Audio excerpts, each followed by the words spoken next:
जय राधे कृष्ण राधे राधे जय श्री कृष्ण। রাস পূর্ণিমা রাধা কৃষ্ণ এবং গোপীদের প্রেমের প্রতীক হিসাবে পালন করা হয়ে থাকে রাস পূর্ণিমা। কিন্তু বন্ধুরা, আপনারা কি জানেন রাস পূর্ণিমা কি? কেন রাধা কৃষ্ণের রাসযাত্রা হিন্দু ধর্মে এত গুরুত্বপূর্ণ? রাস পূর্ণিমার ইতিহাস কি? বাংলায় রাস পূর্ণিমা কে চালু করেছিলেন এবং কখন চালু করেছিলেন?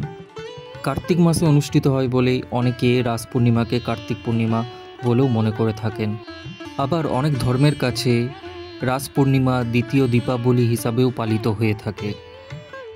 এবছরের রাস পূর্ণিমা পড়েছে আজকের দিনে, অর্থাৎ 15ই নভেম্বর শুক্রবার।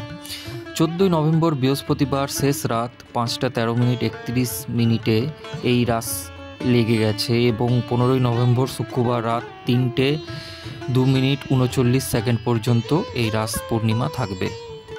অনেকে মনে করেন ঈশ্বরের সঙ্গে আত্মার মহামিলনী রাস। পুরাণে শারদ রাস ও বসন্ত রাসের উল্লেখ পাওয়া যায়। আবার অনেকে মনে করেন রস থেকে এসেছে রাস, যেটি সনাতন ধর্মাবলম্বীদের একটি বাৎসরিক উৎসব। মূলত বৈষ্ণবীয় ধর্মাবলম্বীরা রাস উৎসব পালন করে থাকেন। বৈষ্ণবীয় ভাবধারায় শ্রীকৃষ্ণের প্রকৃতির উৎসবই রাস উৎসব। এই বিশেষ উৎসবে গোপিনীদের সহযোগে রাধাকৃষ্ণের প্রার্থনা করা হয়। পুরাণে রাস উৎসবের উল্লেখ আছে। এবছরের রাস পূর্ণিমার দিনটি অত্যন্ত শুভ।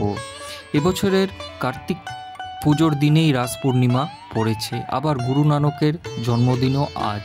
হিন্দু ধর্ম ও জ্যোতিষশাস্ত্র মতে কার্তিক পূর্ণিমা অত্যন্ত শুভ। রাস পূর্ণিমাকে ভগবান এবং ভক্তের মিলনের উৎসব হিসাবে মনে করা হয়ে থাকে। বন্ধুরা, শ্রীকৃষ্ণের বাল্যজীবন, কৃষ্ণলীলার এবং কর্মজীবনের ভিডিওর মাধ্যমে আমি আপনাদের রাসলীলা সম্বন্ধে আলোচনা করছি। আসুন এবার জেনে নিই রাস উৎসবের ইতিহাস সম্পর্কে। রাস উৎসব কিভাবে চালু হয়? শ্রীকৃষ্ণ যখন ইহজগতে আবির্ভূত হয়েছিলেন, এরপর ভৌম বৃন্দাবনে দিব্যলীলা বিলাস করেছিলেন, তখন শ্রীকৃষ্ণের বয়স 8 বছর। কৃষ্ণ শরৎ পূর্ণিমার রাতে বৃন্দাবনের কুঞ্জে মধ্যরাতে তার অপ্রাকৃত বংশীধ্বনি দ্বারা তার প্রিয় ভক্ত গোপিনীদের আহ্বান জানিয়েছিলেন। তখন সেই রাতে শ্রীকৃষ্ণের বংশীধ্বনি শোনবার পর গোপিনীরা গৃহ থেকে বেরিয়ে আসেন। তারা সকলে কৃষ্ণের কাছে ছুটে গিয়েছিলেন। কেবল বৃন্দাবনের গোপীরাই নয়, ব্রহ্মাণ্ডের বিভিন্ন দেবদেবীরাও সকলেই ছুটে গিয়েছিলেন কৃষ্ণের কাছে। নিত্যসিদ্ধ এবং সাধনসিদ্ধ সকলেই তিনি সেদিন আহ্বান করেছিলেন। তখন শ্রীকৃষ্ণ আগত সকল গোপীদের সাথে নিজেকে বিস্তার করে সকলের সাথে নৃত্য করেছিলেন। বৃন্দাবনের এই নৃত্যই রাস নৃত্য বলে সুপরিচিত। ভক্তের ভক্তিতে সন্তুষ্ট হয়ে ভগবান গোপিনীদের মানব জীবনের পরমার্থ বুঝিয়ে দিয়ে তাদের অন্তর পরিশুদ্ধ করেছিলেন। গোপিনীদের ইচ্ছাকে সম্মান জানিয়ে গোপিনীদের মনের অভিলাষা পূরণ করেছিলেন। এভাবেই জগতে রাস উৎসবের প্রচলন হয়। বন্ধুরা, আপনারা কি জানেন বাংলায় রাস উৎসব কে চালু করেছিলেন? কথিত আছে যে চৈতন্যদেব রাস উৎসবের সূচনা করেছিলেন।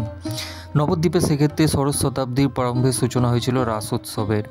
চৈতন্যদেব সন্ন্যাস গ্রহণের পরে বৈষ্ণবী আন্দোলনের কিছুটা হলেও স্তিমিত হয়ে গেছিল। অনেকে স্থানান্তর করেছিলেন, ফলে বৈষ্ণবী উৎসব অনুষ্ঠানের ধারাবাহিকতায় চারিদিকে ছড়িয়ে পড়ে। পরে নবদ্বীপে দ্বিতীয় পর্যায়ে সূচনা হয়েছিল আবার নতুন করে রাস উৎসবের।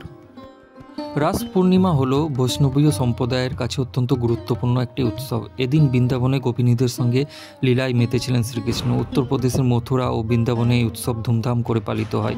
এ রাজ্যেও নদিয়ায় রাসে বড় করে উৎসব পালিত হয়।